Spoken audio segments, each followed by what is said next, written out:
show. We're ready? Now we're ready. Those fingers mean that we're recording? Those fingers mean finger guns. So it means we're recording? Yes. So this is for posterity then? No. This is for whatever. For posteriors? Sure. Alright, let's not end up with this as the intro this week. Okay, let's do our best. Alright. Okay. I'll do a better job editing. Ahem. Episode 701, Randolph Carter. Series 7, Episode 1 of 11. Written and edited by Daniel Spitzer. Audio by Sarah Fee and Daniel Spitzer. Music by Kevin MacLeod. PGTTCM is part of the Dark Myths Collective. We are engaged in an ongoing discussion of the Cthulhu mythos and its timeline regarding Earth. To be part of it, contact us at pgttcm@gmail.com or join us on Facebook or Twitter. Just search for PGTTCM. And remember to rate, review, and subscribe to PGTTCM on iTunes and Stitcher, or wherever you listen to podcasts. Can I do that one again? Mm-hmm. Beep!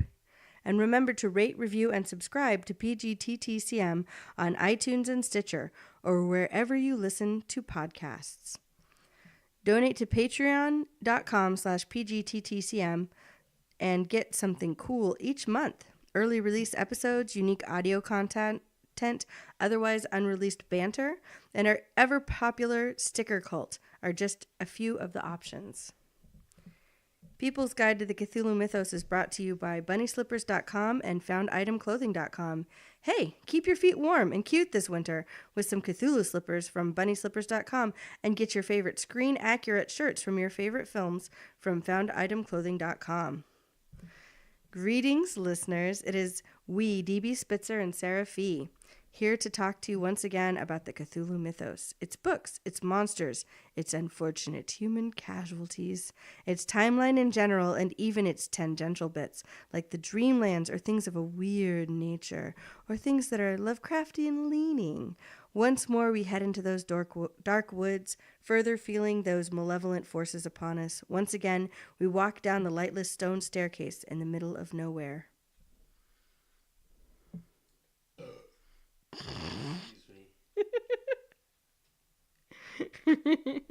Check out the show's merch table at pgttcm.threadless.com. You can find lots of cool shirts and mugs and stuff there, all original designs by DB Spitzer. Banter yay! Banter yay! Banter yay! All right, cool. Let's go and banter starting now. Okay. Hey, so crazy weather we're having right now. I know, right? I thought it was spring. I seriously thought it was spring. Well, it's almost spring, but I mean, like we had 3 weeks of no rain? Yeah. Which is crazy in the Northwest here. It's just like ridiculous to have that in January. Yeah, no rain, like the Blind February. Melon song. And right now we've got like snow. It's like snow. It's like it's gonna be like 3 inches of snow, they say. Yeah. Especially out in your neck. Wow. Of the woods. Yeah. Do you remember that song from the 90s? Inform by Snow? The album 12 Inches of Snow? Have we talked about this before? No, we have not. All right. Anyway. 12 inches of snow, you say? Yeah, it is Canadian rapper. Canadian rapper by the name of Snow. I remember Snow and his whole weird grossness. Inform. Yep. Anyway. So it's snowing here. Yeah. Like we have to like get this done quick so you can go like pick up kids so that not have to stranded at school. Stuck at school. Yeah. We had early closing. Yeah. It's like I was like woke up and saw the snow, and generally when it snows here in Portland, the schools close. Yeah. They just close. Yeah. It's like, was there a flurry? Did you see a flake? Yeah. Quick, no school. But we have a new superintendent who's the person who makes the call. Mm-hmm. And this superintendent is not from Portland. Yeah. And the biggest change that happens there is that people who are not from Portland don't understand how crazy people get when it snows in Portland. Yeah. Because they're all like, what? It's a little bit of snow. Unless they're from, like, California or Florida. Yeah. Somewhere else where it doesn't snow. Yeah. Hey, I Yes, know that you yes. once lived in Eugene, such as I did. Yes. Did you live in Eugene at any point in time where it snowed, Oh, yeah. but they didn't have the snowplows because they were on loan to Portland? No, I don't remember that particular incident, effect, but I do remember the year that it snowed right before school started again during winter break. Uh-huh. And it snowed, and then it iced, and then it snowed on top of that. Yeah. So you'd have like a layer of snow crunched down through that, and then like a layer of ice, and then that would break, and then there was snow underneath it. So there's zero stable footing. 2004? Yeah, I think so. Yeah, I was in Portland. You know what? What? The university still didn't close. Yeah. Just you had to skip classes. Yeah. When I was in Minnesota, they wouldn't close school for anything except for like tornadoes. Maybe rain. Sometimes places where it snows regularly close for rain. No. There flooding and tornadoes because it would flood like right and around March when all the snow would melt, or a lot of snow would melt. Yeah, or but in Minnesota, let's be clear. In Minnesota, if they closed for snow, there would be no school. Exactly. Anyway, so snow. Yeah. Weather. It's really beautiful. Yeah. Man. So this episode, we're going to be talking about Randolph Carter. Going to be talking about Randolph Carter. I was going to see if there's anything that you've been watching or anything like that lately that you want to like be like, hey, I've been watching this, or I've been listening to this new podcast. I've been watching Riverdale. Yeah. How's that? I would call it way more interesting than any other Archie thing I've ever watched. Yeah. Like, I never got an impression that Archie was heavy on the plot. Yeah. Archie comics. They're always like, hey, do you want to date Betty or Veronica? Reggie's a dickhead. Yeah. Look at Jughead. He's a goofball. He's such a goofball. Yeah. Yeah. That's it. Yeah. No. So this whole like, who killed this guy, and the whole like, what about this girl thing is actually pretty engaging. Yeah, no, it feels like... but it also feels weird. It's like watching the My Little Ponies solve a murder mystery. I was thinking it's like they dumped the Archie characters into the world of Twin Peaks and took out all the like really, really surreal David Lynch transcendental meditation-induced day hallucinations. Yeah. I've got a really good idea. Yeah. They're gonna dress as rabbits. But it is like there was a murder in a small town and we got to figure out who it is, and it could be anybody. And like, is the sheriff even innocent not corrupt? Yeah, exactly. It's kind of I would say that it's great late night right before bed watching. Yeah. It's the show to fall asleep to. Yeah, that and the GGBO. What is the name of that show? Okay, well, so in England it's called the Great British Bake Off. Okay. But in the States we call it the Great British Baking Show because Bake Off is trademarked. Okay, all right. That's right. We live in that world. Yeah. Hey, did you know that Gene Simmons of Kiss owns the copyright to the image of a dollar symbol on a bag of money? No. Yeah. Who could... that's like saying that you own the right to how a child draws the sun. Yeah, or happy birthday. Oh, wait a minute. Someone owned the rights to that until just recently. Oh, really? Is that why it suddenly is all over the Hill TV? Sisters or whoever they were. I remember no longer... that I knew that was the case, that Happy Birthday had rights to it, which is crazy. But they are no longer with us, are they? It's now consideed public domain. Happy birthday. Happy birthday. So no longer do we have to suffer happy birthday. He's a jolly good fellow. Weird. Or like, yay, everybody just sing this song. Woohoo, oh, yeah. Here's your candles. Yeah. It's like a cultural touchstone. Anyway, I believe in intellectual property rights. They're important too. I believe in the public domain, and it should be mine for everything it can. Well, that as well, yes. Yes, but the intellectual property rights belonged to those people in the past. Certainly. But, look, Lovecraft's non-existent children don't need to live off of his, monies forever. We should be able to use his creativity now as a source for our creativity. Exactly. Just like, hey, let's go with property rights some more and creative rights some more. Just like Disney kind of, takes things from like the public domain, right? Like and Snow then White pulls them and Disneyfies them, Beauty. and then is like, you can't touch our stuff. Don't mess with Disney. Disney's original. Disney's a creator. And it's just, well, you took a bunch of stuff from the public domain, made some stuff, and then said, you can't play with our toys. That's right. It's like they took toys out of the toy box and taped them together, and then we're like, yeah, don't touch our stuff. Yeah. And pretty much the whole reason why our copyrights are the way that they are in America currently, they have to wait 75 years after the death of an artist is because of Disney. Yeah. That's such bullshit. Because they don't want to lose Mickey Mouse. It's like if we just all agreed not to make Mickey Mouse fuck anything. Yeah. Then maybe. Yeah. And you know what? I'm gonna put the blame right on Underground Comics right now. If they hadn't made Mickey Mouse fuck stuff in the 60s. Did they? Oh yeah. Oh, is that why? If they hadn't made Donald Duck like do drugs and stuff like that. Those damn hippies with their underground comics, ruining everything. Look, what the 60s is like. Everyone should have just stuck to reading their Bibles. Almost 60 years ago. Oh man, I'm old. Yeah, everyone needs to draw pictures of Mickey Mouse having sex with anything. Not anything. I want to see one where he's fucking an apple pie. Oh, you want to see it too. You want to see the pie take it real good. So that part's totally not going in. Aww. All right, and enough with banter. Yay! Yay! All right, I'm going to move out of the way so you can... Okay. You don't want to talk about Randolph Carter? Oh, you want to talk about Randolph Carter? I do, but I meant in banter. Oh, no. We'll talk about Randolph Carter in post-banter. Okay. Listo? Ready? You gonna finger gun me again? Finger bang! Finger bang! Finger bang! Middle school. Ready? Okay.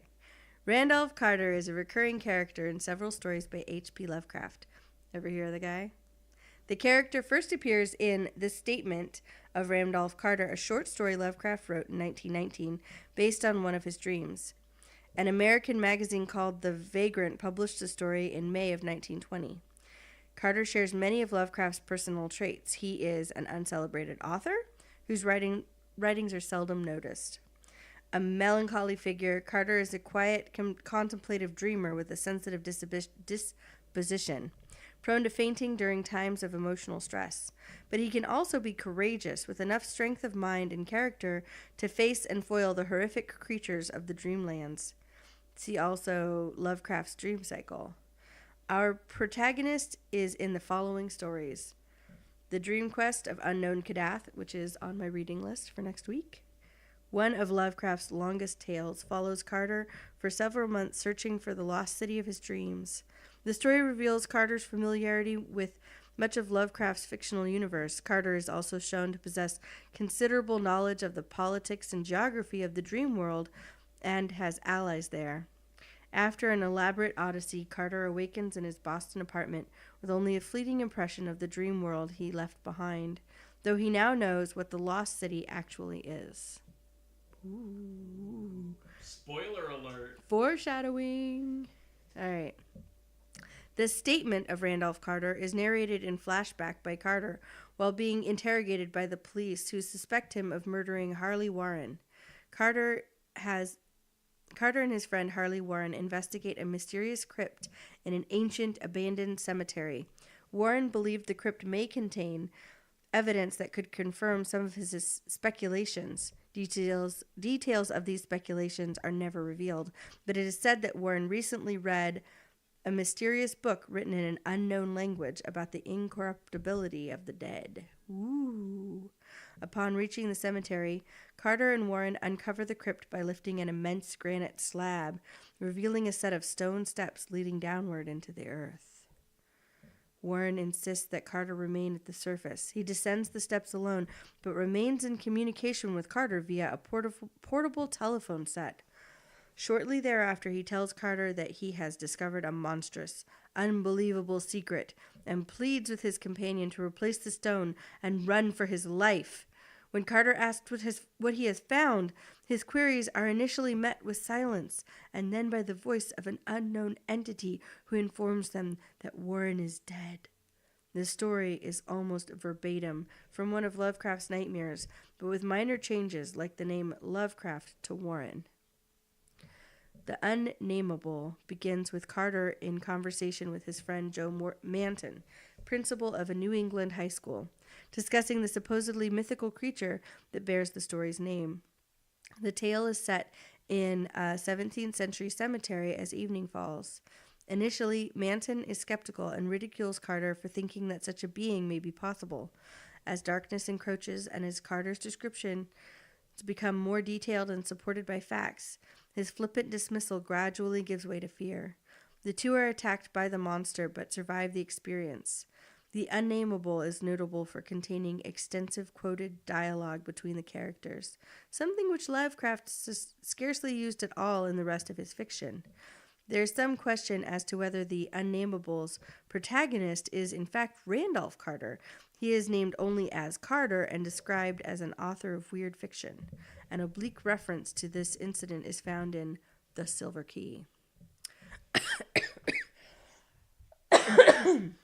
The Silver Key, perhaps the most overtly philosophical of Lovecraft's fiction, finds Carter entering middle age and losing his key to the gate of dreams. No longer is Carter able to escape the mundane realities of life and enter the Lovecraftian dream world that alone has given him happiness. Wonder is gone, and he has forgotten the fact that life is nothing more than a set of mental images, where there is no fundamental distinction between dreams and reality, and no reason to value one above the other. In an attempt to recover his lost innocence, Carter returns to his childhood home and finds a mysterious silver key, which allows him to enter a cave and magically emerge again in the year 1883 as a child, full of wonder, dreams, and happiness. He remains in this condition until 1928, when he again disappears, presumably having found a way to transcend space and time and travel in other dimensions. Through the Gates of the Silver Key, written in collaboration with Lovecraft admirer E. Hoffman Price, details Carter's adventures in another dimension where he encounters a more primordial version of himself, implied to be Yog-Sothoth, who explains that Carter, and indeed all beings, are ultimately nothing more than manifestations of a greater being. Carter's mind ends up trapped in the body of an alien, another facet of the higher being. This investigation into Carter's disappearance takes place 4 years later. Beep.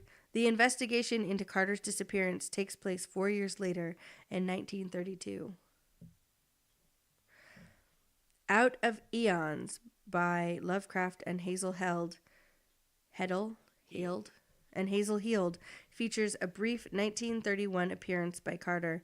While trapped in the alien body, he visits a museum exhibiting an ancient mummy from a long-forgotten civilization and recognizes some of the writing on the scroll that accompanies it. Randolph Carter is an antiquarian and one-time student of the fictional Miskatonic University. He was probably born around 1874 and grew up in and around Boston. He is the descendant of Sir Randolph Carter, who had studied magic during the reign of Queen Elizabeth I of England. Sir Randolph had then emigrated to America, and his son Edmund Carter later had to flee the Salem witch trials. Carter also had an ancestor involved in one of the Crusades, who was captured by the Muslims and learned wild secrets from them. Lovecraft's character may have been based on a real-life Randolph Carter, who was a scholar at Christ's College in the University of Cambridge. From 1892 to 1895, Carter took his Part 1 Typos in Oriental Studies, Arabic, and his Part 2 in Egyptology. While at Cambridge, he was an acquaintance of Sir James George Frazer, author of The Golden Bough, Carter's whereabouts after Cambridge are unclear, but like his fictional namesake, he may have used the French Foreign Legion as a route to exploring the North African deserts. College records do not indicate whether Carter was a U.S. or British citizen. And then the script says, and banter. Okay, cool. Mm-hmm. I gotta pause this real quick. Remove it to place. Yeah, banter, man. All right. So, okay, so we have Randolph Carter. Yeah, so Randolph Carter. Yeah. Obviously a Lovecraftian stand-in. Mm-hmm. And, I don't know, like, do you think that Lovecraft wishes that he could have found a silver key to travel through time and space? I believe Lovecraft did wish that he could find a key to travel back in time, to travel back to being 9 years old, some time of simplicity when his mother was alive, possibly, and his grandfather was alive, that kind of thing. Yeah. When his family still had a fortune and he had a huge house full of books. Who wouldn't want that? Who wouldn't want that?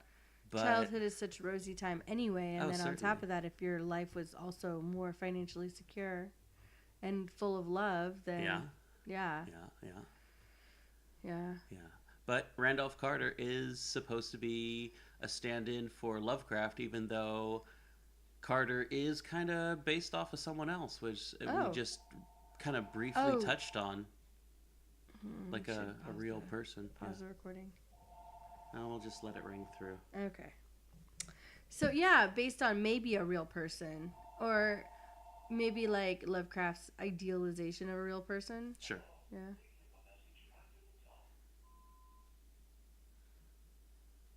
Anyway. Do we want to start over? No. Okay. No. All right. Okay, cool. So yeah, no, definitely. But what's Yeah. It's nice that Lovecraft does have, like, this is the closest Lovecraft has to a regular protagonist. This is like the closest, like, Sir Arthur Conan Doyle had Sherlock Holmes. And Robert E. Howard had Conan the Barbarian. Various people have their main character, and like Randolph Carter is like Lovecraft's reoccurring main character, like star protagonist. Oh, okay. I mean, you have cool people like Henry Armitage in the Dunwich Horror, but he only appears in one. And Professor Wilmarth appears like briefly in At the Mountains of Madness, like warning them of what they know not of with the Necronomicon before they go up to go down to the Antarctic. Yeah. Anyway, but Carter, Randolph Carter. Yeah. Well, I can't wait to be reading the statement of Randolph Carter. That sounds really interesting. Yeah, it's a fun one. I've been reading a book called Priestess, which is a book of erotica based on the mythos. Oh, yeah, that's from Martian Migraine Press. Yeah. I think that was edited by Scott. Got the book in my purse. Oh, no, it's all right. I should know his name. Scott guy. That Scott guy from Martian Migraine Press. I'm gonna have to edit this up a little bit. Obviously. I just gotta look at my Facebook. Shit. Stupid phone. You could pause the recording. Yeah, I know, but... Less to edit. Yeah, I can probably look through and go, oh yeah.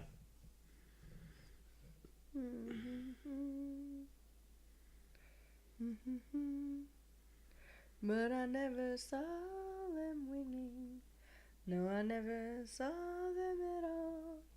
Till there was you. And there were roses. They tell me in hues.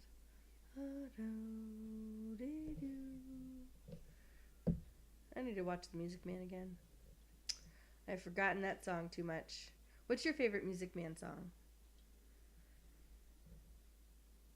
76 trombones. Scott R. Jones. Scott R. Jones. Beep. Scott R. Jones? Scott R. Jones. Ah, yeah. Edited by Scott R. Jones. Yeah. So in Priestess, there's a long section where a woman is being interrogated by some police in Prague, and I can't wait to see what the similarities are. I mean, I'm sure that one of these stories will be better written than the other, but I can't wait to find out. I'm looking forward to it. All right. Yeah. No, we covered Priestess, I think, in 3rd season, and I talked about how ultra unvanilla it was. Just kind of like read at your own peril, for sure. Yeah. I mean, when an entire village turns into a human flesh worm. Yeah. Yeah. I mean, listen. Look. This, yeah, Priestess, Martian Migraine Press.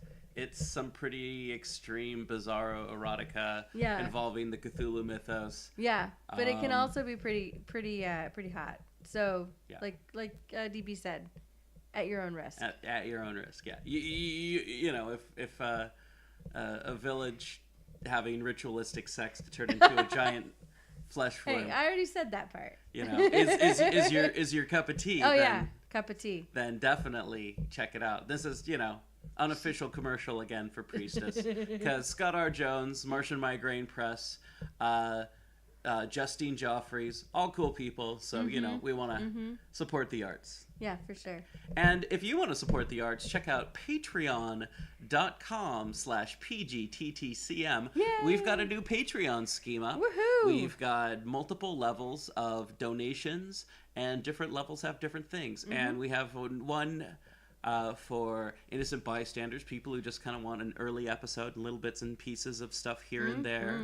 We've got one for cultists, people who want cool stickers and want to get all the cool free stuff that we're going to be kicking out. And we've got one for cult leaders, and that one is specifically for people who want to get RPG stuff for the role-playing game things that I'm going to be kicking out. Yeah, maps, whatnot. And then we're going to have one for Necromancer. Yeah, and that's the sticker scheme and the t-shirt scheme. Sticker scheme, t-shirt scheme, and a little extra.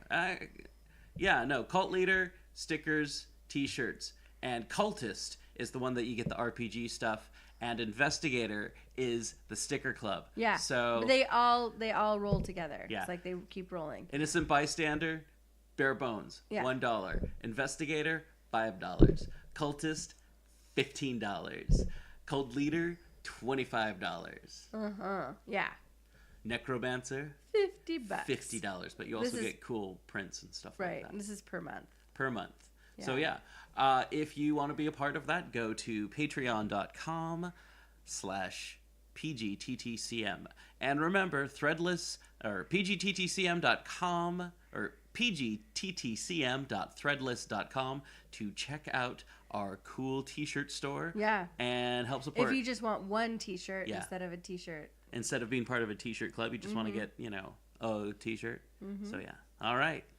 Yeah. Anything else you need to add? Long live the sticker cult. Long live the sticker cult. How about stay squiggly and keep it weird?